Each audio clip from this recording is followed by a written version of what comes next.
Media మిత్రులందరికీ కూడా నమస్కారం. చూశారు కదా, ఒక కేసు బాధితుల తరపున ఒక కేసుని ఫైల్ చేయడానికి వెళ్తున్నప్పుడు ఈ నా పైన జరుగుతున్నటువంటి చర్యలు కూడా తెలంగాణ రాష్ట్రం అంతా చూస్తున్నారు. సో దయచేసి ఇదంతా ఏంటంటే నన్ను థ్రెట్ చేసి 30 మంది పోలీసులు చుట్టూ ఉండి ఏయ్ అని అంటే ఏకవచనంతో ఒక కోర్ట్ ఆఫీసర్ అయిన నన్ను కోర్ట్ ఆఫీసర్ అయినటువంటి నన్ను ఇట్లా మాట్లాడడం ఎంతవరకు సమంజసం?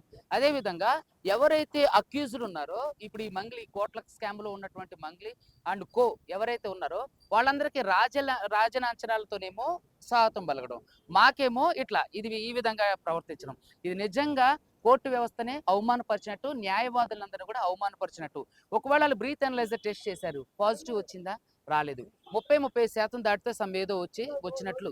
సో కావాలని ఈ అంశాన్ని మొత్తాన్ని కూడా ఏంటంటే పక్కదారి పట్టించడానికి ఎప్పుడైతే సింగర్ మంగ్లీ ఎవరైతే ఉన్నారో ఈ నిందితురాలు అక్కడికి వెళ్ళి సిపి సజ్జనార్ గారిని గలవటం తట్టే ఈ సీన్ అంతా మారిపోయింది. ఇక్కడ సిపి సజ్జనార్ గారు కూడా చాలా ఇక్కడ మాకు బాధ అంటే ఏంటంటే సిపి సజ్జనార్ గారు ఆవిడతో నవ్వుకుంటూ ఫోజులు ఇస్తున్నారు. ఒక నిందితురాల్ని మీరు పిలిచి ఇచ్చినప్పుడు బాధితులు కూడా ఎందుకని పిలవరు?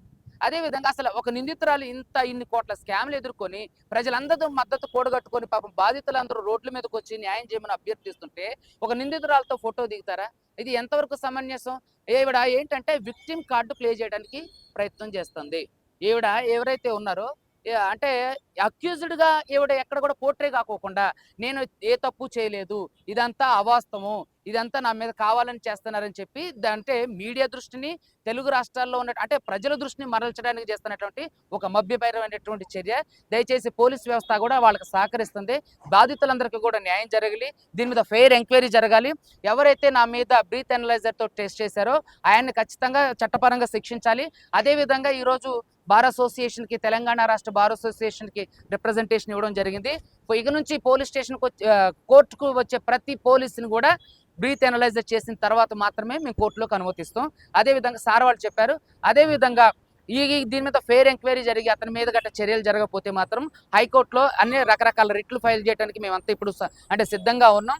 తప్పకుండా భవిష్యత్తులో ఇంకొక అడ్వకేట్కి ఇలాంటి అవమానం జరగకోకుండా ఏదైతే అడ్వకేట్ ప్రొటెక్షన్ యాక్ట్ వచ్చినప్పుడు వచ్చిన ఈ రోజు వచ్చినప్పటికీ కూడా ఇంతటి అరాజ్మెంట్ చేస్తున్నారంటే పోలీసులు ఎంత నిరంకుశంగా పరిపాలిస్తున్నారు వాళ్ళ పోలీస్ స్టేషన్లో మీరు అందరూ కూడా చూస్తున్నారు. దయచేసి తెలంగాణ ప్రజలందరూ కూడా నేను అభ్యర్థించేది ఏంటంటే పోలీసులు చేస్తున్నటువంటి చర్యలంతా మీరు గమనిస్తున్నారు, సపోర్ట్ చేస్తున్నారు. దానికి మీకు అందరికీ కూడా నేను రుణపడి ఉంటా. అదేవిధంగా నన్ను థ్రెటన్ చేస్తున్నారు. సో కాబట్టి నాకు థ్రెటన్ ఉంది. నాకు ఏదన్నా అయితే మంగ్లీ అండ్ పోలీసులదే బాధ్యత.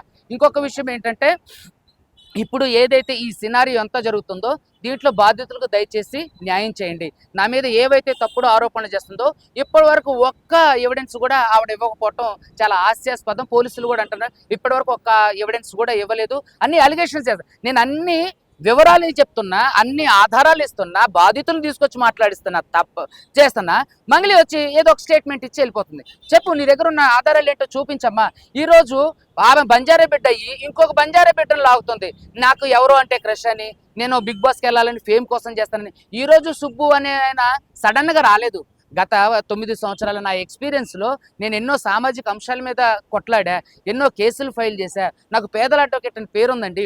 నేను ఎన్నో కేసులు చేశా. ఇప్పటికీ కూడా మీరు కొట్టుకుంటే చాలా ఆర్టికల్స్ ఉంటాయి నా పేరు మీద చాలా మ్యాగజైన్స్ ఉంటాయి. నేను ఎన్నో సోషల్ క్యాస్ట్ మీద ఫైట్ చేస్తుంటా, కాజ్ మీద.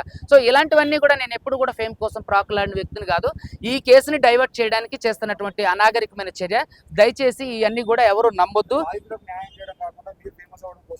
అది బాధితులకు న్యాయం చేయటం కోసం దిగితేనే కదా ఇవన్నీ ఎదుర్కొంటున్నా నేను.